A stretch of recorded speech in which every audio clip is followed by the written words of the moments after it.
여러분 반갑습니다. 한 주를 잘 시작하셨습니까? 이번 주는 아브라함과 언약을 맺으시는 하나님에 대해서 묵상을 하려고 하는데요.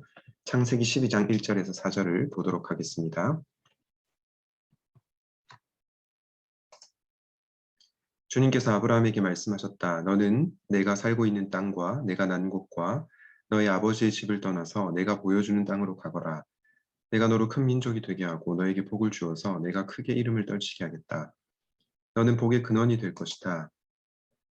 너를 축복하는 사람에게는 내가 복을 베풀고 너를 저주하는 사람에게는 내가 저주를 내릴 것이다. 땅에 사는 모든 민족이 너로 말미암아 복을 받을 것이다. 아브라함은 주님께서 말씀하신 대로 길을 떠났다. 롯도 그와 함께 길을 떠났다. 아브라함이 하란을 떠날 때에 나이는 75이었다. 아멘. 오늘은 하나님의 말씀을 듣고 또 그 말씀에 순종해서 길을 떠나는 아브라함에 대해서 보았는데요.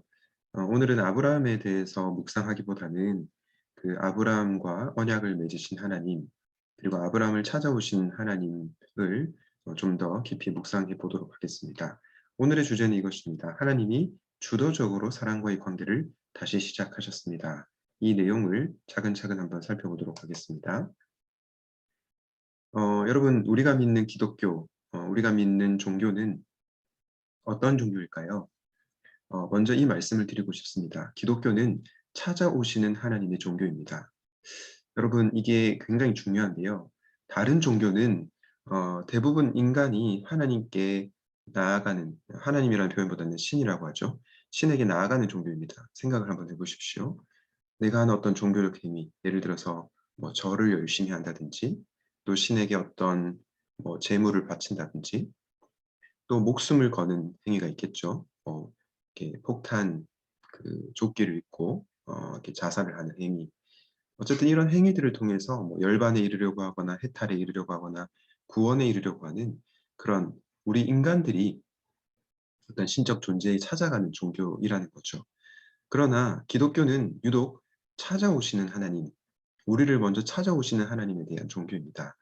오늘 말씀해 보면요. 아브라함이 하나님을 찾은 것이 아니라 하나님이 아브라함을 먼저 찾으셨다라는 것을 여러분들이 잊지 않으면 좋겠습니다. 그런데요. 하나님은 찾아오시는 분이라고 했는데 또 한 가지 중요한 것이 뭐냐면 다시 찾아오시는 분이라는 겁니다. 창세기 3장 사건을 통해서 우리는 선악과 말씀을 보았죠. 인간이 아담과 하와가 선악과를 따먹는 하나님의 말씀에 불순종하는 죄를 말미암아 하나님과 사람과의 관계가 깨어졌죠. 분리되었죠. 에덴의 사건입니다. 그리고 바벨탑 사건을 지난주에 묵상했는데요. 서로 간에도 분리되었습니다. 그런데 하나님은 한 사람 한 가족을 택하셔서 이들을 통해 이 분리를 돌이키겠다고 약속하셨죠. 그리고 이 약속은 궁극적으로 아브라함의 후손이신 나사렛 예수님을 통해 성취되었고요.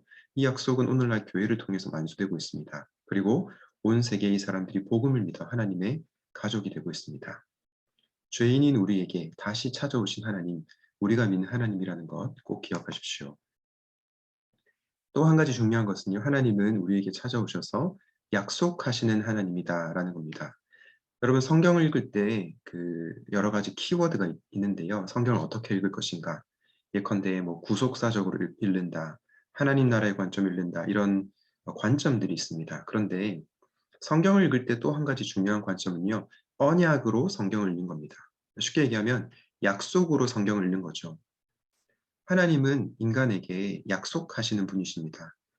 아담에게 그리고 노아에게 생육하고 번성하여 땅이 충만하라 명령하신 거 기억하시죠? 그런데 이 같은 말씀이 여호와께서 아브람과 다른 족장들에게 나타날 때 반복되는데요.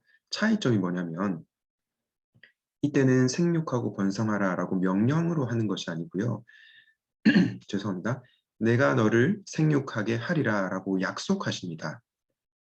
아담에게는 큰 집안을 일으키라고 그렇게 명령하셨지만 아브라함을 새 인류의 머리가 되게 하실 것이며 그를 위해 집을 세우실 것이라고 약속하셨습니다. 그리고 하나님이 약속을 이루시죠. 그 부분을 여러분들이 꼭 기억하시면 좋겠습니다. 아브라함에게 약속하신 내용이 무엇입니까? 첫 번째는 약속의 땅이죠. 가나안으로 들어가게 하겠다. 또한 약속된 후손이죠. 아브라함뿐만 아니라 그의 후손이 구원을 받을 것이다. 마지막으로 약속된 축복, 하나님 나라, 영원한 생명의 축복을 하십니다. 그런데 중요한 것은 하나님께서는 허언하시는, 그냥 말만 내뱉고 그 약속을 안 지키는 분이 아니라는 거죠. 하나님 반드시 구원의 약속을 지키시는 신실하신 분이십니다. 우리가 바라보아야 할 것은 우리의 고난과 어려움이 아니라 바로 이 약속을 지키시는 하나님, 약속을 지키시는 신실하신 하나님, 그 약속을 신뢰하며 살아갈 수 있으면 좋겠습니다. 여러분이 겪고 있는 여러 가지 고난과 어려움 가운데 하나님의 약속을 굳게 신뢰하고 살아가는 여러분이 되시면 좋겠습니다.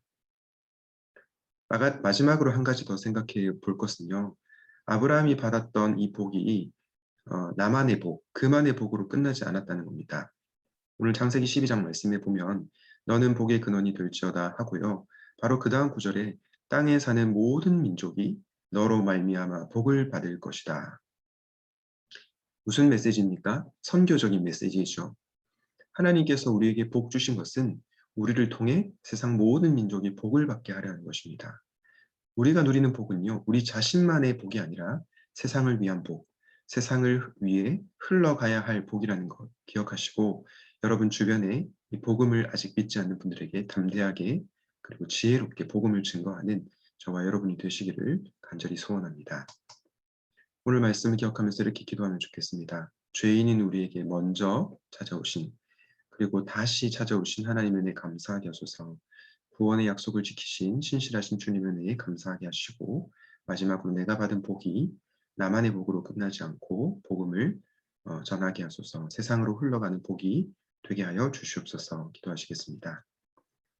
하나님, 우리가 믿는 하나님께서 우리에게 먼저 찾아오신 하나님이시라는 것을 알게 하여 주셔서 감사합니다.